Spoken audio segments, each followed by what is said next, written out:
I'll let you take it away. All right, thanks. Well, hey, everybody. Welcome. It's good to see everybody. It's good to be here with you tonight.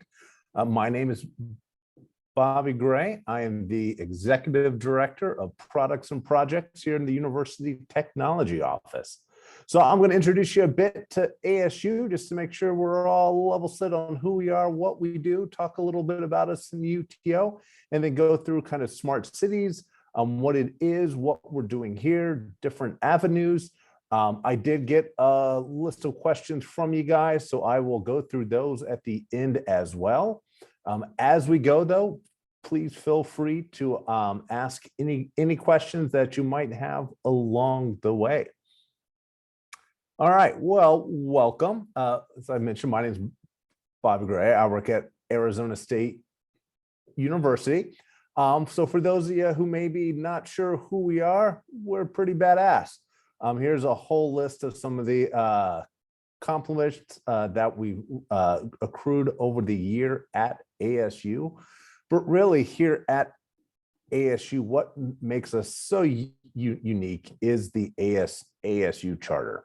ASU is a comprehensive public research university, not that off the rails yet, but this next line, measure not by whom it excludes, but by whom it includes and how they succeed, really makes all the difference in the world. So here, we're not trying to put up barriers to people to get education. We're trying to ensure that anybody who wants a higher education has access to it, and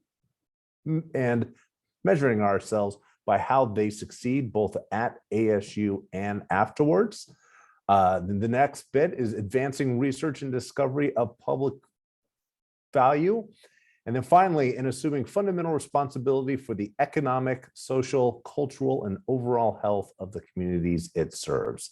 And that leads a bit into some of our IoT, some of our smart cities, and how or why ASU is kind of in the gig here. Also, as I talked about, we do have an inclusion model. So with that comes a lot of numbers. So we have a ton of people, both online and in person. We have, I don't know, let me think here. I think we're at least 5 campuses here in the Phoenix area. We have, let's see here, the West Campus in Glendale, the Downtown Campus, the Tempe Campus, the Poly Campus. We're opening one in Mesa. We also got buildings in Washington, D.C., in California, in L.A., in Yuma. So we've, plus through the Thunderbird School of Global Management, we have buildings across the globe. All right, so here at ASU, I sit in the University Technology Office. We are the central IT shop that kind of supports ASU and all that it does. And so here we're trying to align the potential of technology to enable and catalyze the new American university. We got 3 pillars that we kind of mark ourselves on: the innovation, the operational excellence, and the community delight. So you'll see with the IoT and smart cities, we're leaning heavily into innovation, and operational excellence is going to be key with it as we continue to move forward. Once again, just trying to be seamless technology solutions and community engagement to spark significant human impact. So everything we do here, we do big, but we try to do it in a comprehensive manner to ensure the well-being of the community we are in. I don't have, let me see here, good views on everybody for raising hands there, but anybody wants to shout out what is smart cities and smart technologies?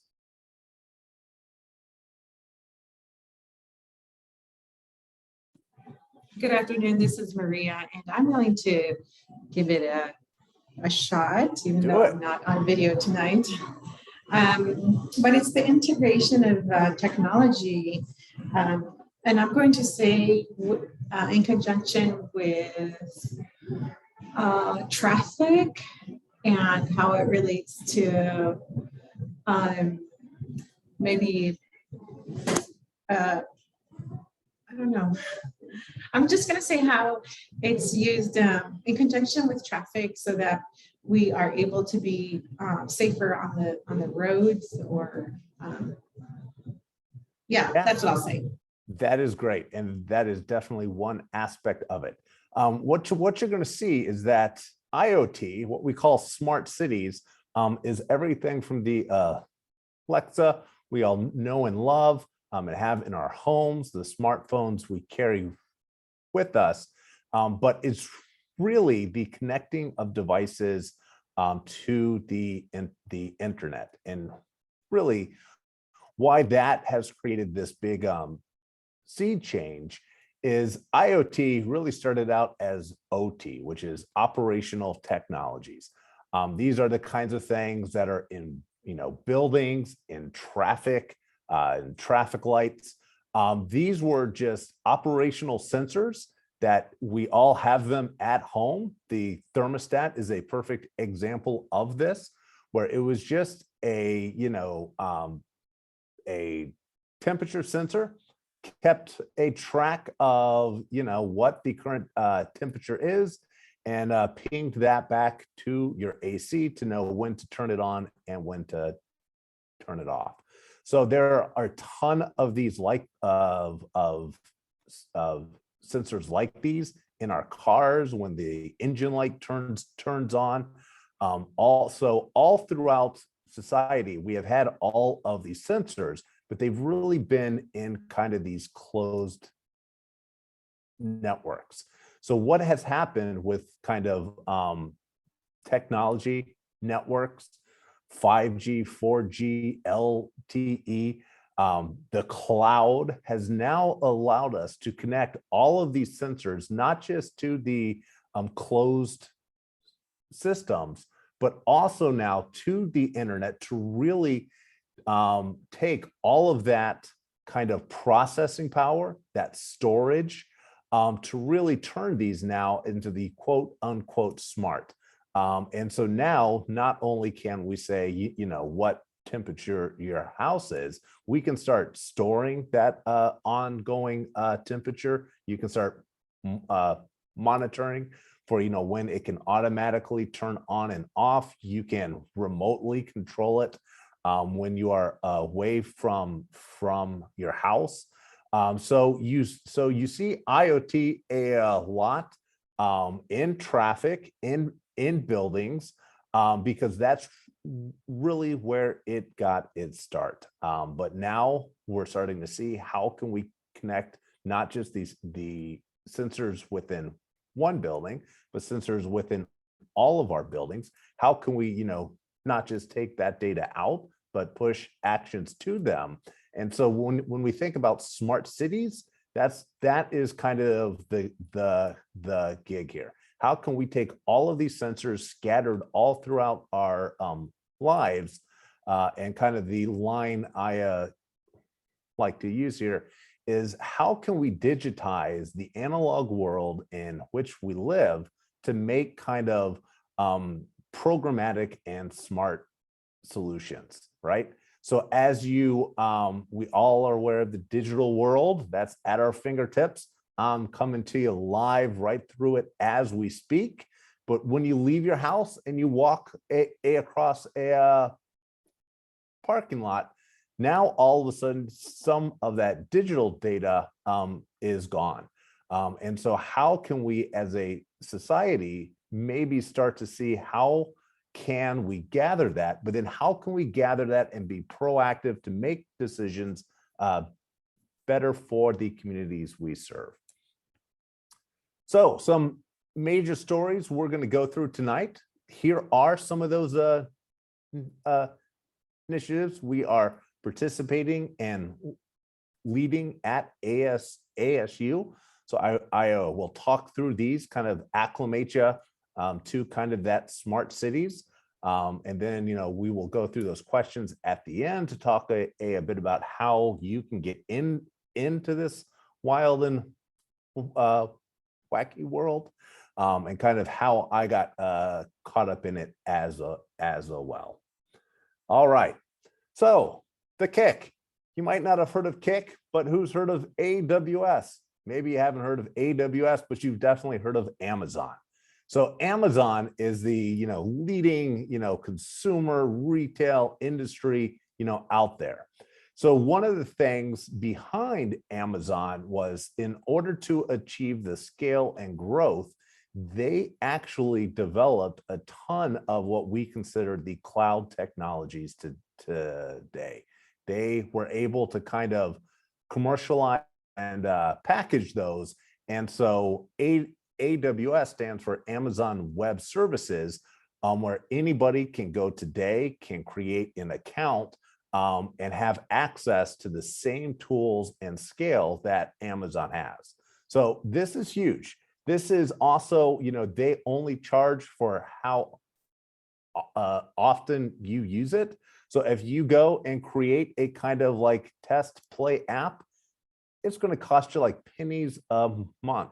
But at the same time, you have access to the same exact tools that I do here at ASU. So there's other flavors of this. The big ones in this space are both the Google and Microsoft through their Azure offerings. Those are the three big major cloud players that if you are interested in cloud technologies at all, I would encourage you to look into. But here at ASU, we are big AWS shop. And so through that, we've also created this partnership with them where AWS has invested in these, what they call KICs, which is a cloud innovation center. And they've opened them up around the world. And so we opened ours up a few years back. It is down at our, Skysong campus. And the cool thing about ours is it is focused securely on smart cities and those challenges. So it's targeted mainly towards the cities that we live in. Any of them can approach the KIC if you have a idea or a problem. The one that Tempe recently did was all of their garbage trucks, believe it or not, have cameras on them, right? To kind of just monitor the back of them as those big lifts go up and down for parking. So they went through a design session with the KIC of being able to use those cameras to spot graffiti. So now they're able to, pull all of that video data, run analytics on it to see if what was on this building is the same that was on that building yesterday. And as a result, be quicker in their identification of graffiti without having to have people actually walk around. And the KIC will do this all for free. They will work with these cities, walk them through what their working backward method is, develop the kind of POC for how this works, and publishes all of this online as well for anybody else to see. So it's a really great initiative. We've been running it for 2 or 3 years now. Next are here on campus, how do we look at really creating the campus to be quote unquote smart. So here you can see, what are our, efforts. They are really focused on kind of the safety and well-being of the constituents that we have on our campus. You know, ASU is like a small city. We actually have power plants, you know, we have residential, we have retail, we have our own post office. You know, we do have a ton of those similar cities that, you know, cities also run. So one of the big ones here is what we call the blue light poles. Anybody familiar with what a blue light pole is on a college campus? Nobody, huh? All right. Okay, so blue light poles might not make a ton of sense to us today, but back in the 90s, to improve campus safety, there was kind of a federal mandate that if you were going to receive federal funds, you needed to have these blue light poles all across your campus. They were pretty dense. If you're standing at one, you need to be able to see the next. And really what they are just police call boxes that have a blue light on top of them. So you got to go back in the Wayback Machine before everybody had, you know, smartphones with them to understand the whole value prop of one of these, right? They provided an area for if somebody was feeling threatened, they could get to a pole, they could press the call box, they would immediately have a speaker to the police department, and the blue light on top starts to go off. Not a ton to it, not really all that used. I think we've maybe had one button in the last couple years because now people have, you know, smartphones. It doesn't make a ton of sense if you feel like you're being stalked or, you know, you're being threatened to run to a post, stop, and press a button when you can just dial 911 as you run, you know, from the scene. So we have bond funding to replace these. And so what we decided was, how could we not just replace these metal poles with speaker boxes, but how could we turn these into a smart pole? And so getting back to that statement I made earlier, how can we start to understand the analog environment that is our campus better? And so we started looking at a ton of different sensors, a bunch of just mundane ones, right? From particulate count, heat, lumen, right? How strong the sun is shining, audio levels. But then we're also looking at a technology called LiDAR. Who here knows what LiDAR is?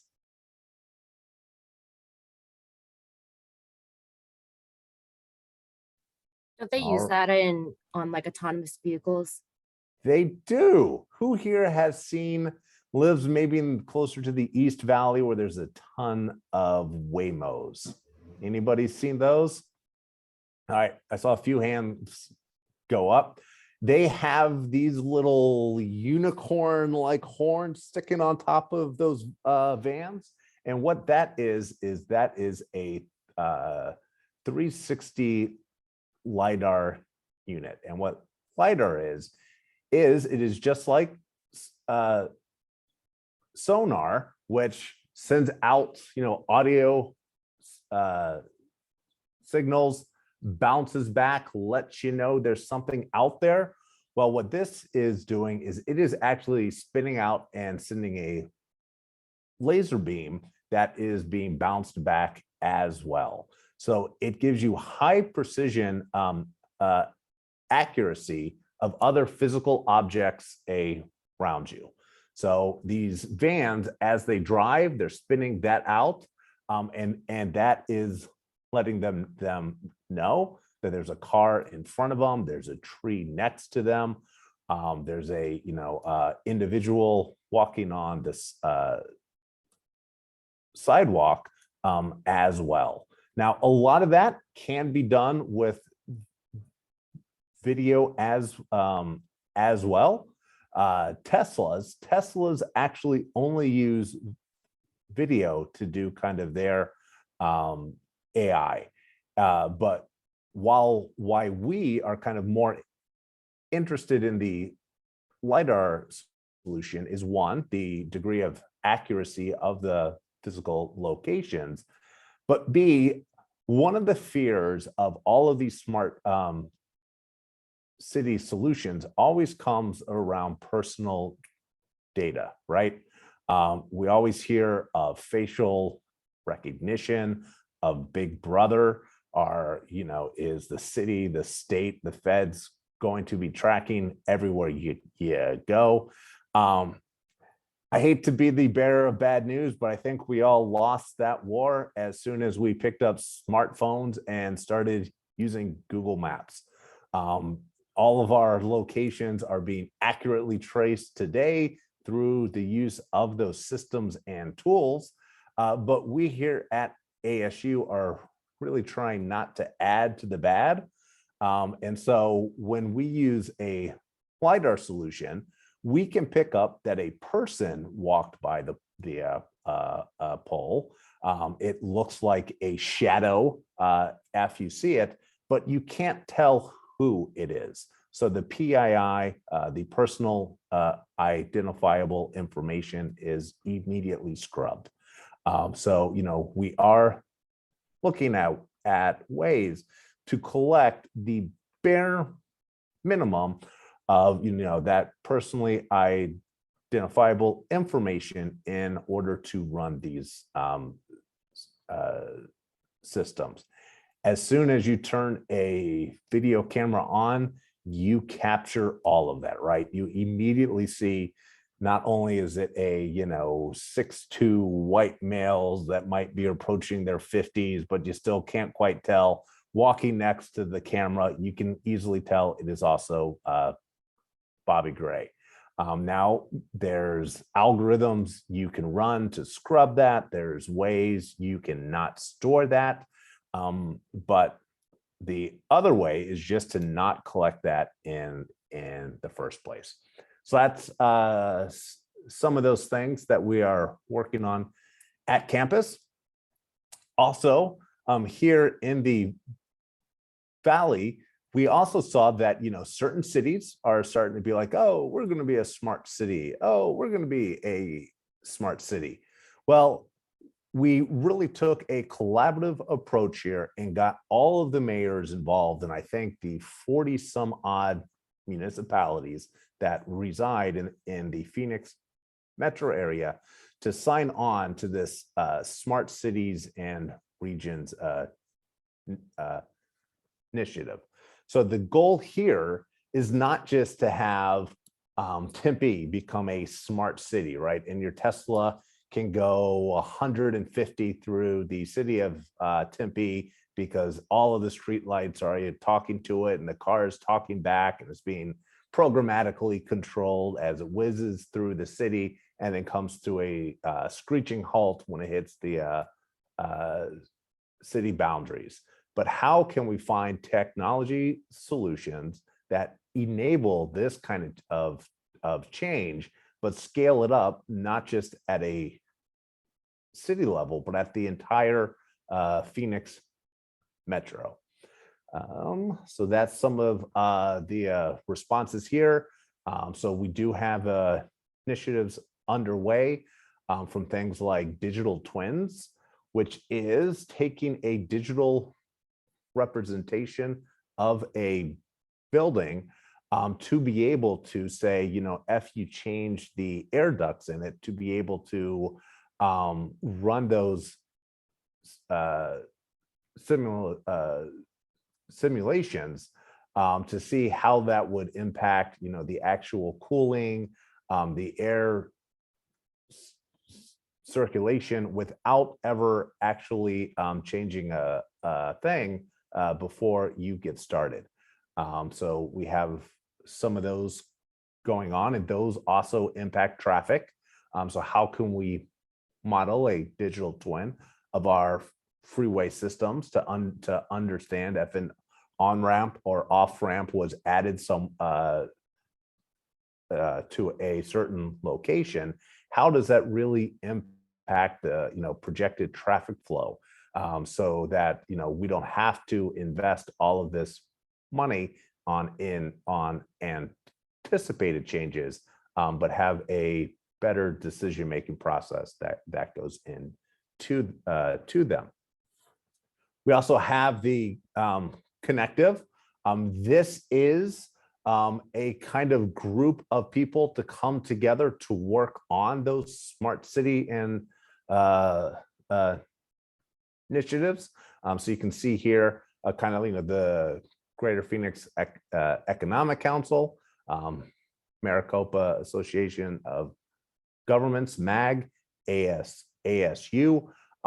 This is kind of a fostering unit by how we are looking to distribute all of those types of technologies and solutions. All right. We also like to get together once a year. This had been building up to be from a one-day event to a 3-day event to an almost week-long event, and then we all went remote. So the last couple of years, this has been much like we're talking about here today, but we do bring together people from all over, not just the Phoenix region, but from all over the globe, to talk about to get invested in a lot of these kind of smart city solutions. All right. Any questions for me yet? Is the summit going to be in person, the next one? Sure is, or we certainly hope. The last one was last January, and that one we did determine to be a virtual one, but we are anticipating more of a return to normalcy next year. I have a question. Shoot.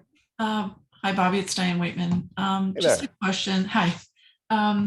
You talked about the IoT, the initiatives, and I like the example of the garbage truck. Do you have more examples that you'll be presenting about what other things that they're doing with the smart cities, or will that be later in the presentation? Well, you can always, let's go back to our good friend, the Kick, and we can go to smartchallenges.asu.edu.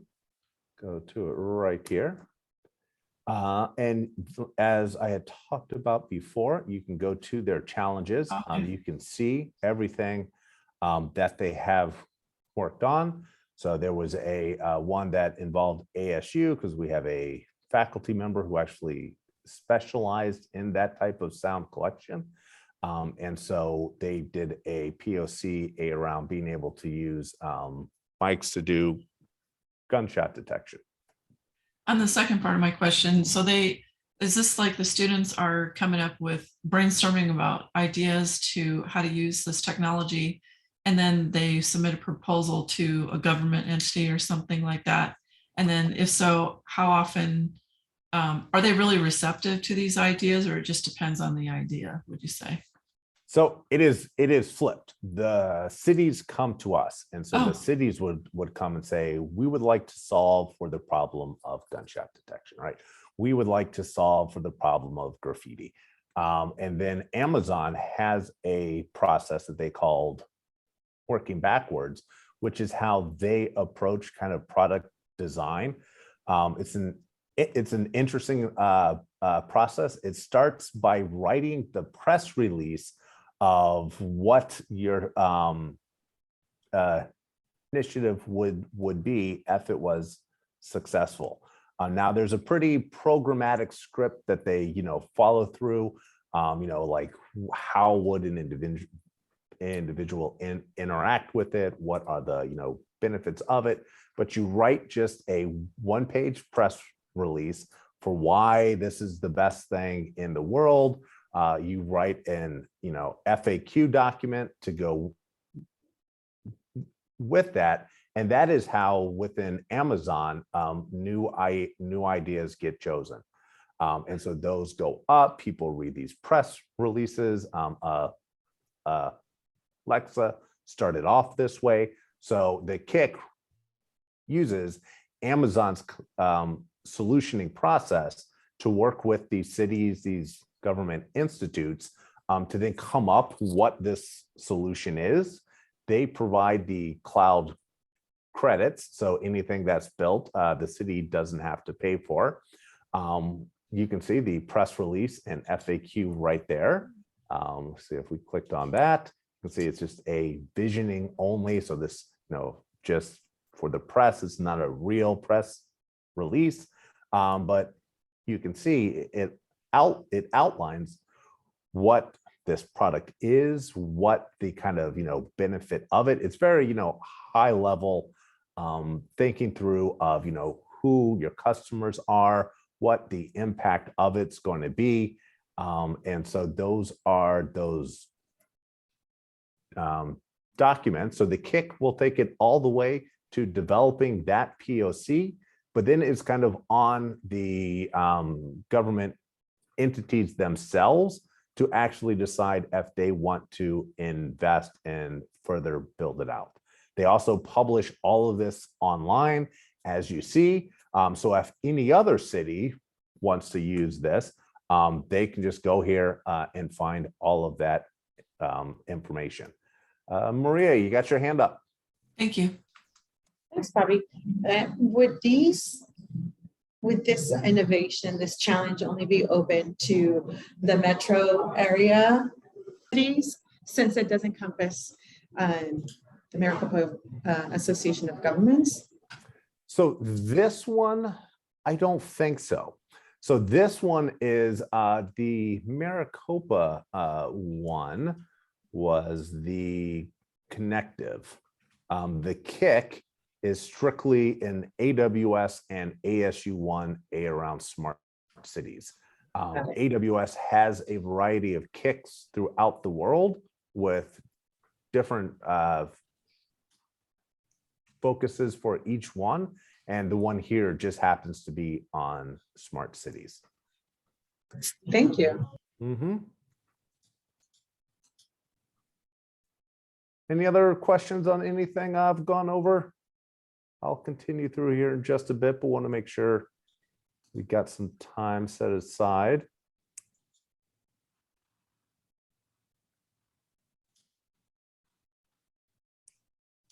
All right, we will continue on. See here, is this where we left off? So next gen networks. So as I talked about, one of the big enablers of smart city is the technology of Wi-Fi, 5G, and the ever expanding pace of networks. And so what we are really looking to do here at ASU is really to understand, and this is going to get a little technical, so bear with me just for the next couple minutes, of how some of this really high scale networking concepts that run the back end of these cloud service providers, how can we pull that out of the data centers and use that across larger scale communities? So what I mean there is, it's quite mind-boggling to think that Amazon, AWS, any one of you can go out there, click in account. You could create a web application that has data immediately being stored in 2 separate facilities across the US, and that data is being synced almost seamlessly through them, almost at the speed of light. And so to make that happen, they really had to do a lot of innovation within those data centers. And one of those concepts is what we call SDN, or software defined networks. And so here at ASU, we're starting to see we started to take all of these sensors in all of these buildings across all of our campuses. If we were to put those onto a network today, what would be the traffic loads? How would that data be handled? And so how can we use the same technologies that has really been pioneered in these cloud data centers to run a large scale network like ASU? So that's kind of the efforts around what we call our next gen network. The ASU mobile app. So why is a mobile app on a list of IoT? Well, we like to think of, a lot of people approach the idea of a smart city from kind of that ground up of how can I take 1,000 sensors, connect them to 1,000 poles, and pull 1,000 bits of data across networks. And that is one way to approach it. There is a lot of problems to be solved there, but the whole idea of doing all of this work is to meaningfully impact the lives of the citizens. And how are you, as a citizen of a community, going to engage with all of this technology? Probably with the smartest technology you would all carry around with you on a daily basis. As the one thing, even probably above your keys, you turn around to go back to the house for if you forgot it. So we are really trying to view the mobile app experience as the constituents engagement vehicle for a smart city. So how could you engage with the city of Mesa while you're there? How could you engage with your communities from your home? And that's going to be through a smart device. So we are really trying to understand the value prop, the need for various location services to make it real, to make it impactful, to make it a two-way dialogue. So we have invested a ton of time within our mobile app. Anybody on this call happen to be an ASU student? Me. All right. Future. Well, Everything, reporting. then you guys also know us from everyone's favorite protocol over the last 2 years of the daily health check, right? So there was an example of, now I said it was not our idea to make you guys do it every day, but we were in a short order able to provide a kind of societal good to individuals within our community through the mobile app. And so, that entailed some, partnerships with some health agencies.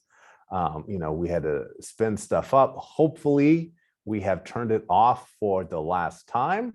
But that is an example of how we were able to help manage a situation like a pandemic, while engaging our constituents on their smart devices.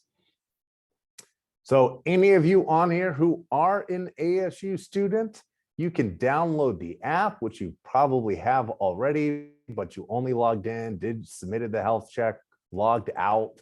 But did you know, you can create, chat channels with friends, and The benefit there is to be able to connect with classmates without having to divulge any PII, any, not have to give them your, phone number, an Instagram account, and keep it within the higher ed community.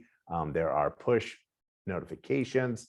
A lot pre-pandemic, we started focusing on geo-located. So if you turned on your location services for the app, we would run campaigns where we did once semester, I believed at the time the engineering tutoring was in the Noble Science Library on the Tempe campus. If an engineering student happened to walk by there the week before midterms, while the tutoring center was open, we were able to push them a reminder that, hey, just to give you a heads up, midterms next week. If you need help, the tutoring center is right there. And so I think even with that one campaign, we hit about 1,300 students. And so those are the other types of, kind of services we can do to pinpoint people, when they are at precise times and locations within our communities. Any questions around mobile apps? You know them, you love them. All right.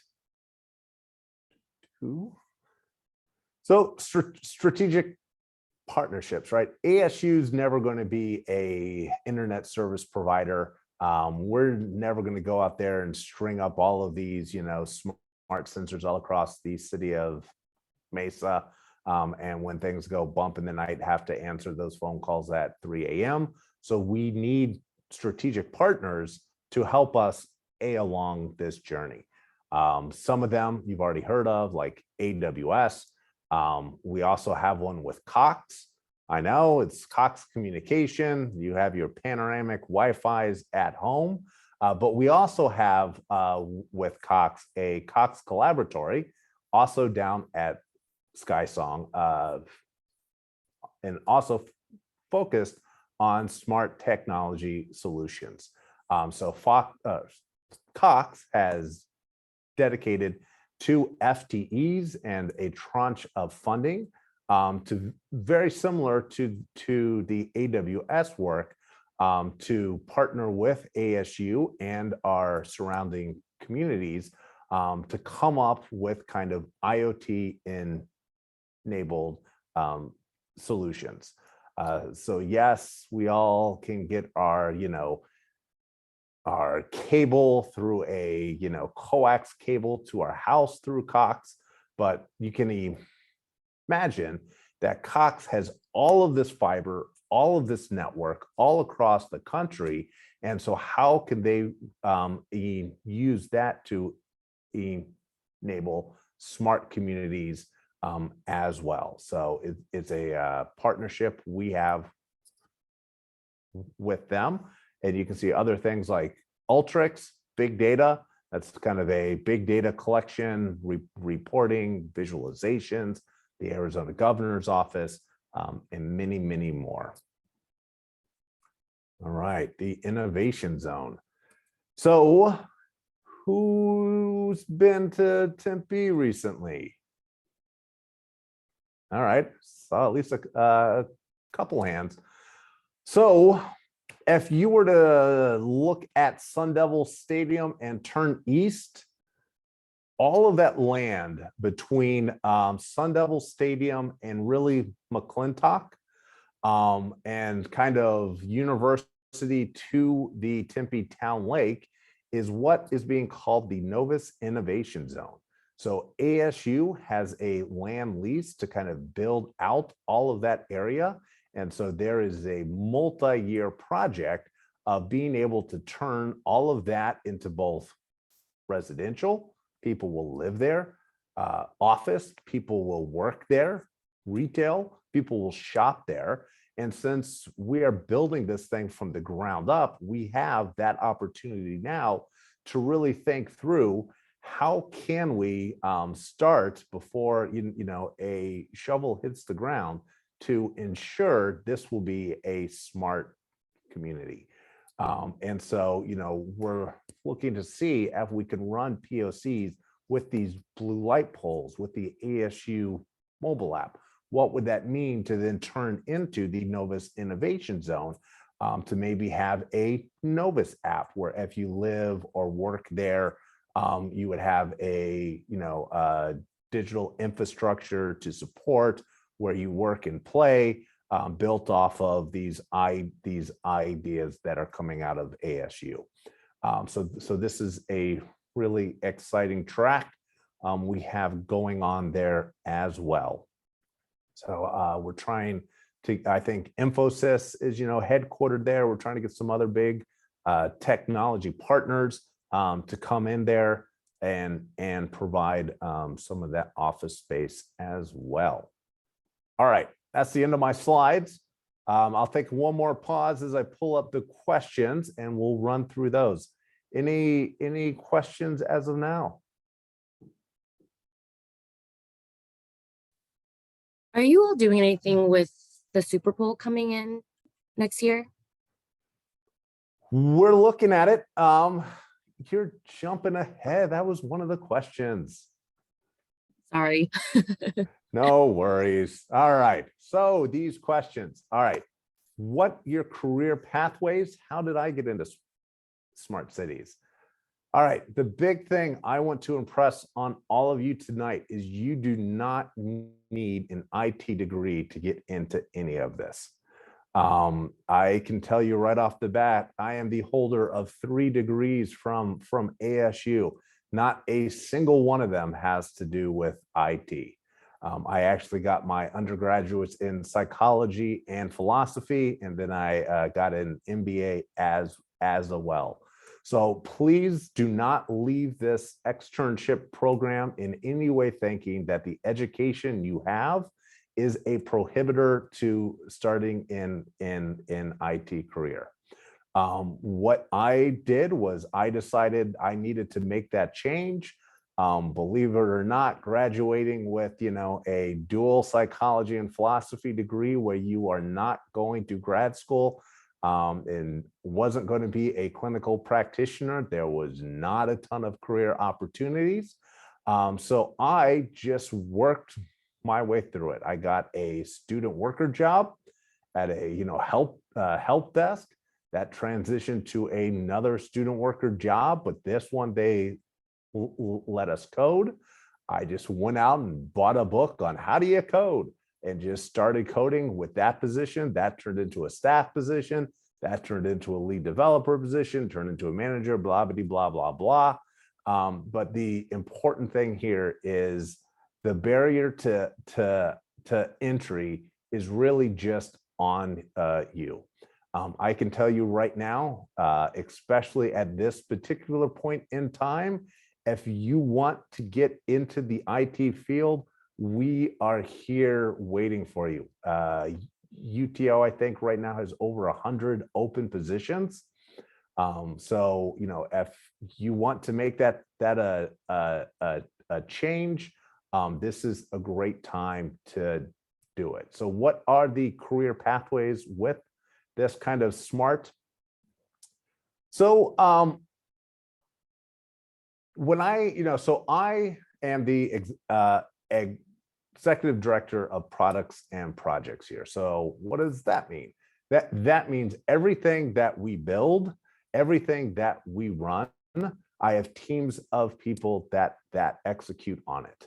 These teams are comprised of everything from a project manager, a product owner, people who maybe don't have any technical skill, know how to write code, but know how to design what a product should be, what are the meaningful features it should have. UI, UX people. So there are individuals to just ensure that everything we do looks pretty. It's actually a little bit more complicated than that, right? To make sure that the user experience is correct, that it's easy for you to find, or engage with the application the way it's supposed to be. Of course, there are developers, people who actually write that code. There are going to be back-end kind of DBAs or data people who look at all of that data being collected. But I hope you just heard that there's a variety of people that need to come together with different skill sets to execute on these. We need people with people skills, people who can work with the business to really understand how technology can impact them. We need people to be able to execute work. So there's a ton of kind of career pathways. IoT opens it up even more because there's really this marrying of both the software, building those applications, those cloud systems behind it, with the hardware. So, I actually have student workers and teams who actually kind of build those motherboards or design them, at least. I think we send them out to China to get built, to go in those blue light poles. So everything has really been democratized, where if you want to design your own motherboard, you can go out and make that happen. Now, you don't need to work for a Fortune 500 company. If you want to create your own app, like as I talked about, you can go spin up your own AWS account and just take online tutorials on how to make that happen. Those tools that used to be, you would need to run a data center with servers and hire people to maintain that server just so, and software licenses. Those days are over. Any single one of you that tomorrow wants to go out there, create an application, can absolutely make that happen. But in IoT, you also have the hardware. And then there's also a ton now on that networking side. Networks are going to become a lot more complicated. We think right now you probably have your cellular and your Wi-Fi, and that's pretty much how any of us live today. Well, if we were to hang all of these sensors onto ASU's Wi-Fi network, the people that we're actually here to support, the people that give us their good hard-earned money, some of you tonight are ASU students, would hate us because now the Netflix you run in your dorm room is going to drag. So we are looking at other networking options. There is a thing called LoRa, which stands for low power wide area. So it's not as fast as Wi-Fi or cellular is, but it has a much longer reach. So with just a couple towers on our Tempe campus, we can cover the entire campus. And for things like a golf cart location, I don't need to know that location on a millisecond, right? Me being pinged once every second is completely fine and applicable for that. So how can we, find ways to backhaul all of this data while keeping it off those kind of commodity bands that people need for the high rates of speed to take a Zoom class or others like that. What's the history of smart cities in Arizona? Pretty much laid it out for you tonight. This is a pretty nascent industry, and I would say really it's only been over the last 3 or 4 years where these things like the smart region, the connective, our own smart cities here at ASU has really started to coalesce. So this is in exciting time because there is no blue book for this. There is no quote unquote smart city out there that's basically saying if you can do X, Y, and Z, you're smart. So we're all trying to really figure out what does it mean? What are the meaningful societal impacts? How can we enable those? And it is a startup market. Let me see. How does policy law? Policy law, unfortunately, is going to trail this. So here's where, why we're being extremely conscientious of, the data we collect and how we use it, because there aren't really strong, robust laws on the books for this today, because no one's really doing this at scale today. But some good antidotes are, look at what happened to, Facebook, to these other companies where, it starts off providing this service, people use that service, not a lot of, policies and laws behind it. Turns out when you are providing that service, you're also collecting a ton of information on people. And gee, how can I monetize that data? And then that's when there's a uproar and then policies come in, right? So we're trying to stay out ahead of that to anticipate those, but those are always going to be kind of trailer laws. Can you provide examples of smart cities in other parts of the world? So Singapore has done a fantastic job with digital twins. You guys can kind of do a Google search of that afterwards. But they are modeling not just the exterior, but the interior of buildings, of their traffic, of their streets, to be able to do this kind of data visualization and big data in their city. See there, what are some use cases for smart cities? I think we covered quite a few tonight. What are the challenges?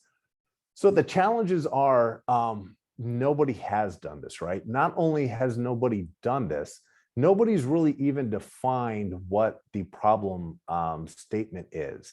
And so really trying to understand what is that ROI, what is that return on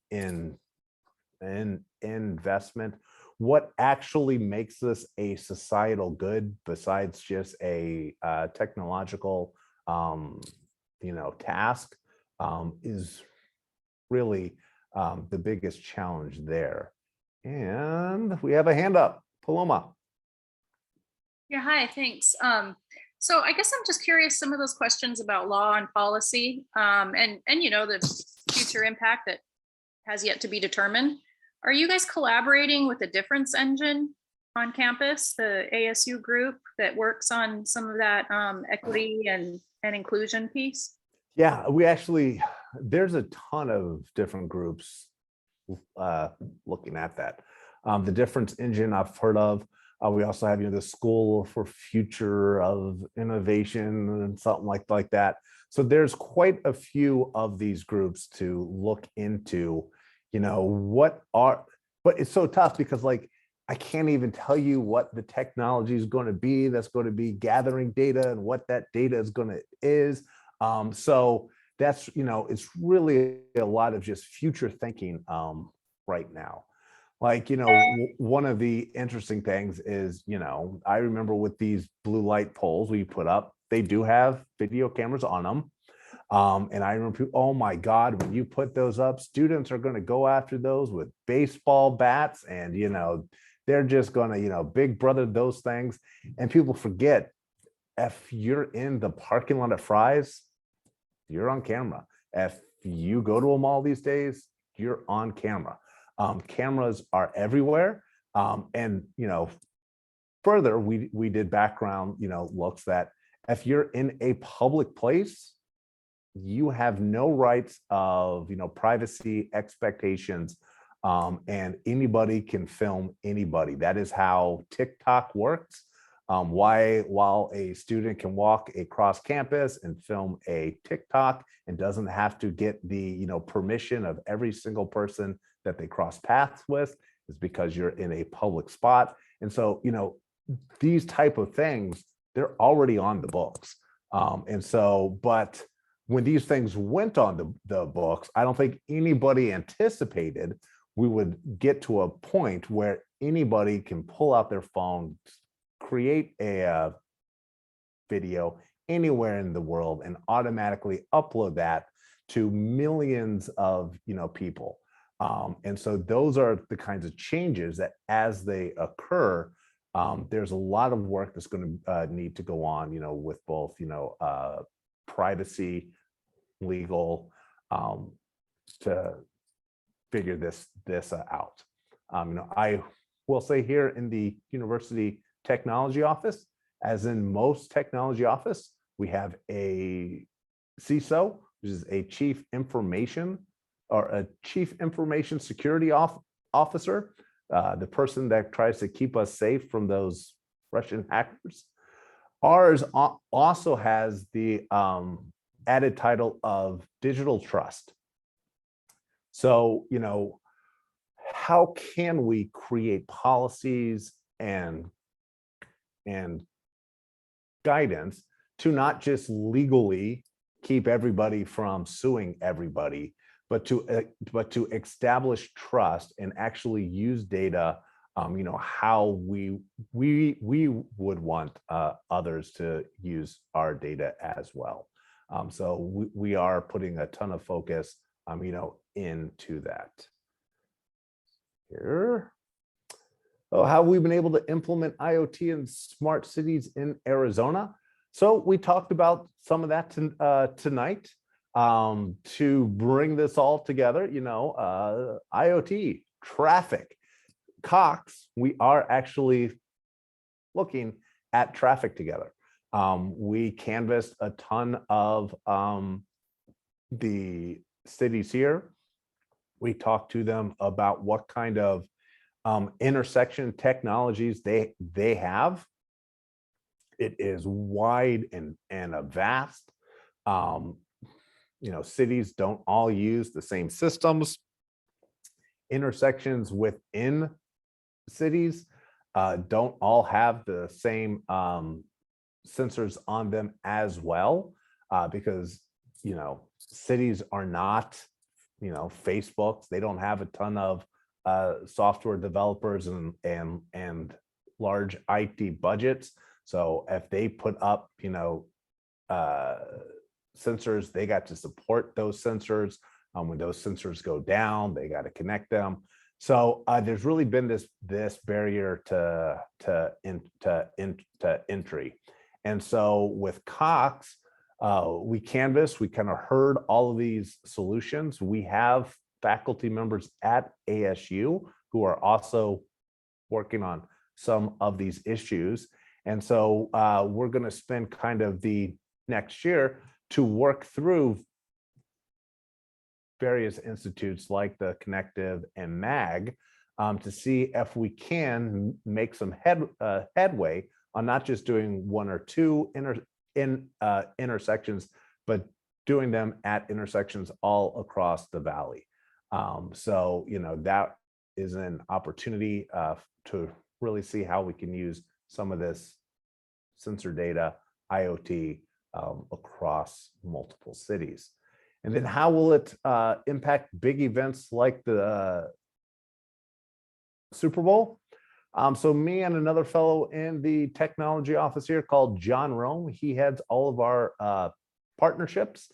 So we have been talking about, is there ways, even before this next one, that we could create a digital twin of the stadium?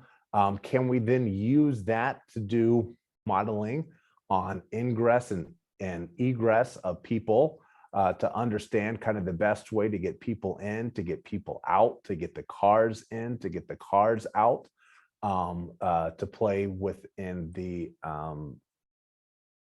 Super Bowl when it comes to town. So those are some of those solutions, and those would use everything from LiDAR to kind of those traffic sensors to GIS, which is a geographical information system, to put it all together.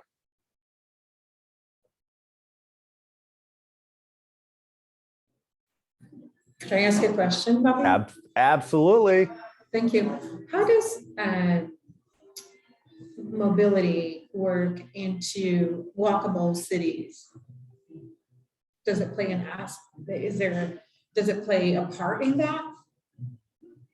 Yeah, so, in a couple areas. So one of them is, when we did these blue light poles, this is a little bit of a tangent, but bear with me and I'll bring it all together. We hung things like temperature, like, well, we know it's hot. Why do we need to, know it's hot 200 on locations across campus? Or, why do we need to know the particulate count, at 300 places? I can open my app and it'll tell me what, the weather is in Tempe. The reason is because if we understand how the buildings, the plants, the cars, the people on campus impact those. We all hear the term, heat islands here in Arizona. Particulate counts the same way. Is there better ways for us to design both campuses and buildings to ensure we have better airflow? We have better, heat or less heat coverage. And so the same thing with mobility. How can we then also collect data to understand, what are the traffic implications if we close a street and, made it pedestrian only? When we look at the Novus that we talked about, there's a lot of efforts going on, not to make it a carless city, but to make it as carless as possible. So, having larger sidewalks, reduced, street size, reduced parking, as a method to really encourage more of that, foot traffic. But that takes everything also.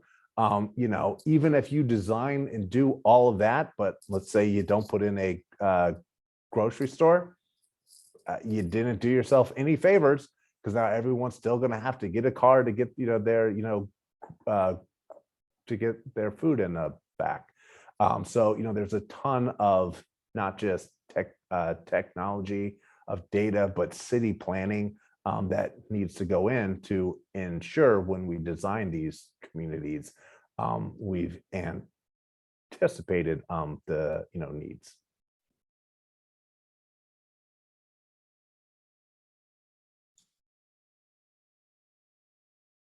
I have a question, Bobby. Shoot.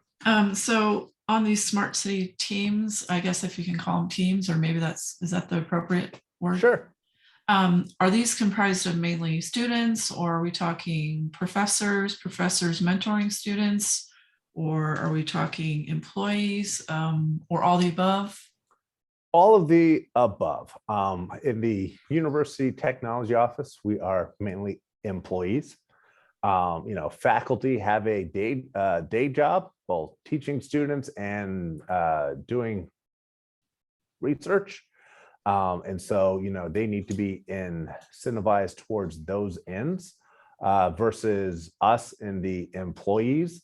We need to produce. So we need to actually, develop applications and, systems to support the university. We partner a lot with faculty on things like, a lot of this new IoT. You can imagine the pandemic threw a wrench into a ton of stuff, but there were faculty groups, around the blue light poles that we would meet with. That's how we came up with all of those sensors, is, what could we hang on them that would allow them to go and get research grants to be able to, further their work. But we are an employee shop, and we do hire a ton of students to help us out as well. The second part of that, I'm not ASU yet, but I plan to be. So let's say if any of us students are interested, are we able to participate in this if we're not there yet? Or if and when we do get there, do we sign on to different courses, or is it like a club situation, or both? Most of what we do is strictly employment. So if any one of you don't have to be a alumni or a student to apply for a job here. You can go to ASU, you can find the job board. And as I mentioned, we have a ton of open positions as we speak. When you're a student here, there's a similar student job board where we post all of our student positions too as well. Thank you.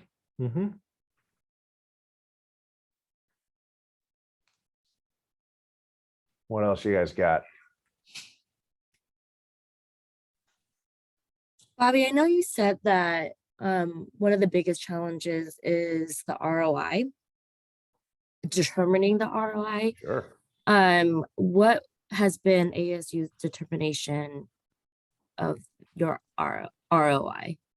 So here's where I'll tell you, I got the best job in the world. ASU is not a for-profit company. It is not a measure I am held to.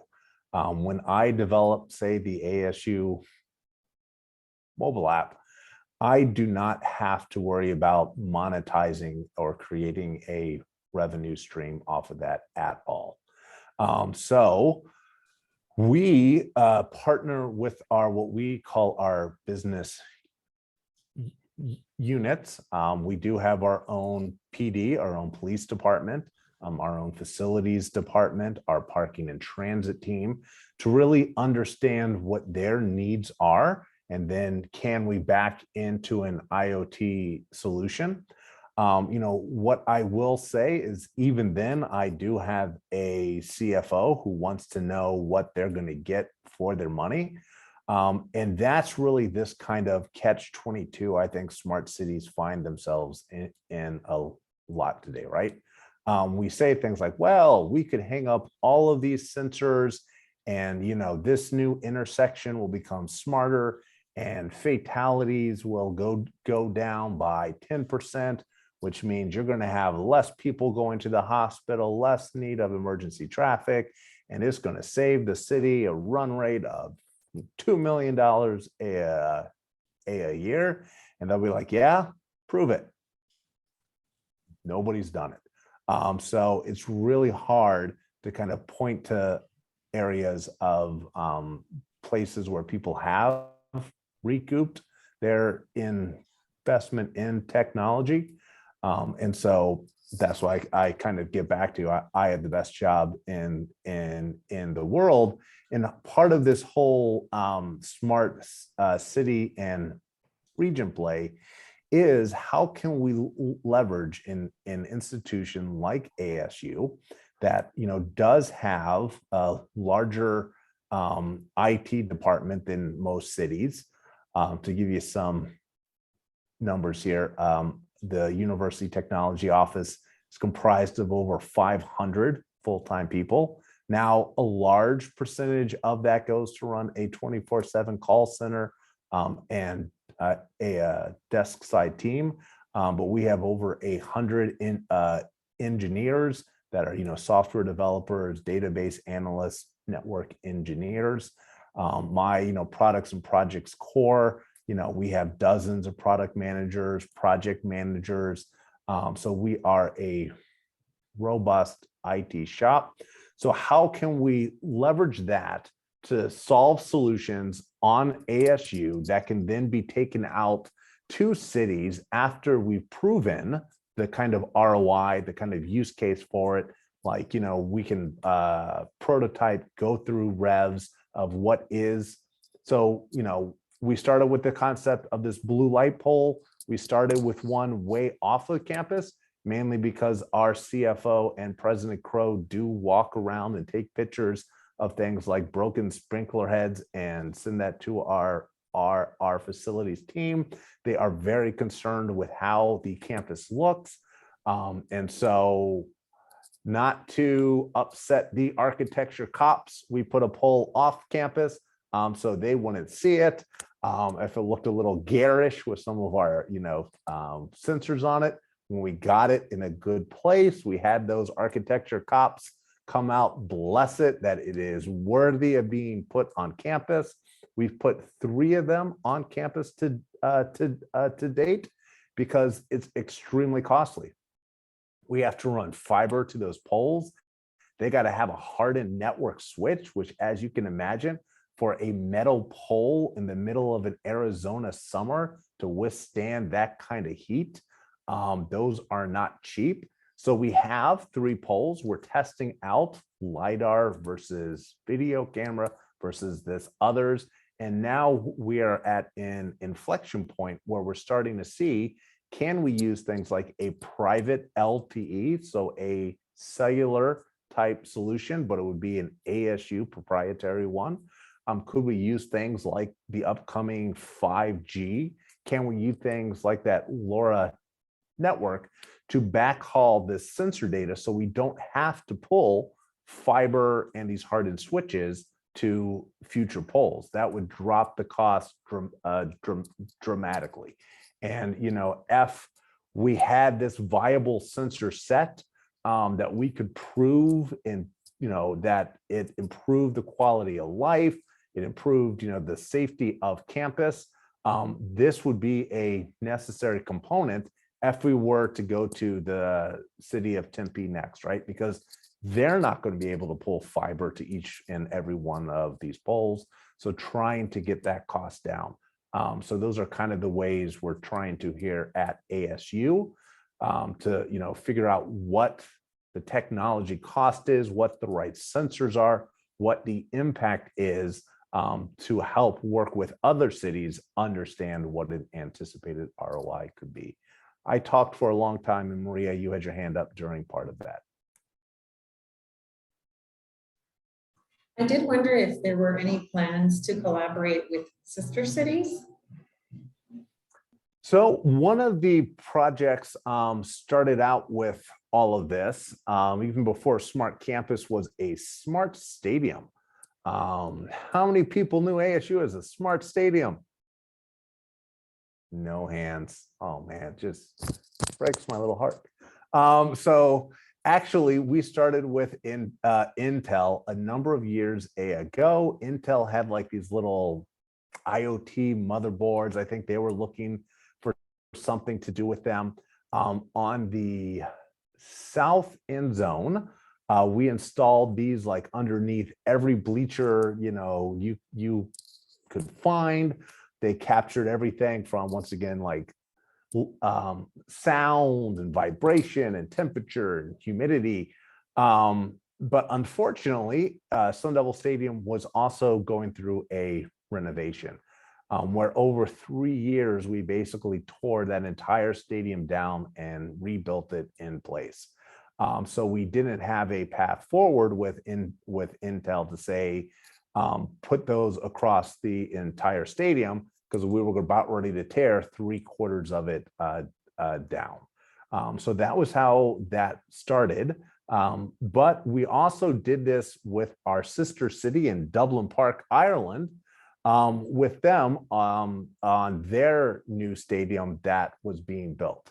So while we don't use those sensor packs anymore, excuse me, I got to adjust myself. Sit down for like an hour and a half, my butt's falling asleep. That's a little better. All right. While we don't use those, one of the things it did help us dial in on was sound. And so what our team does do is they go out there before the football games, they put directional mics out on the field. And when you see our not the Shamrock Farms ones. They're still faking the funk. But when you see our Get Loud game, that is real data in real time being collected by those mics to display on the soundboard. And as far as we're aware of, we are still the only stadium in the world that presents that as live data. Everyone else is just a little video graphic that bounces, and it would look the same way if there was nobody there. So that is one of those things we have done to really try to. So what we did, once again, pandemic throws snags into everything. We had done that. We had proven that out. Further, using the geolocation data, we were also able to show that we can say, okay, Get Loud, play the sound game. The north end zone was the loudest. We were able to then send a push notification through our mobile app to all of our mobile app users that were geo-located at that time and location in the winning section, a congratulations. Wow, that sounds fun. But if you think about building on that, further, you could see where maybe we could get a sponsor like a Pepsi. And, now we can push a digital coupon to them. And so how can we once again use ways of collecting that kind of analog sound, that data, and then presenting it to individuals in a time and place manner that benefits them. And so there's other technologies we have there as well. But as you can imagine, it's been dormant for a little bit.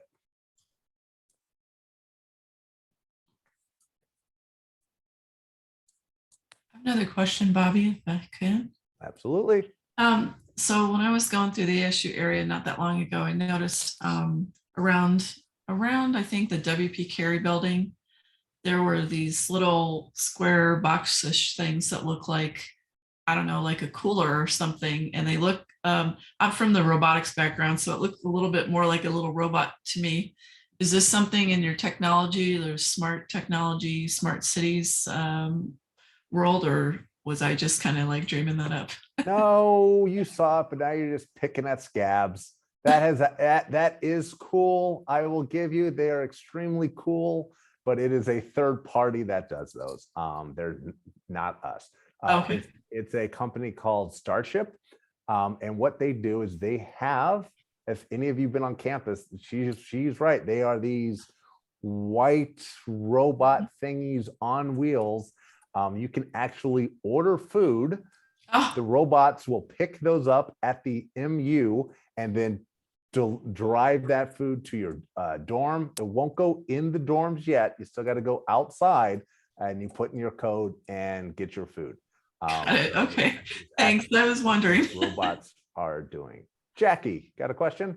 Yeah, I appreciate your time. A lot of information to process, but I wanted to get your input or your perspective on, as our team, some of us are seeking employment in the immediate future or finishing up school and working on externships and internships.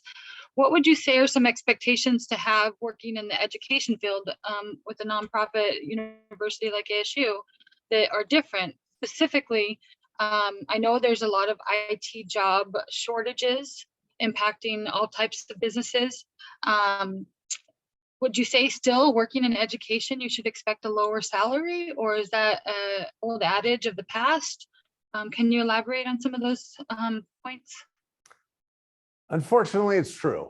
I could make a lot more money in the commercial space than I do here.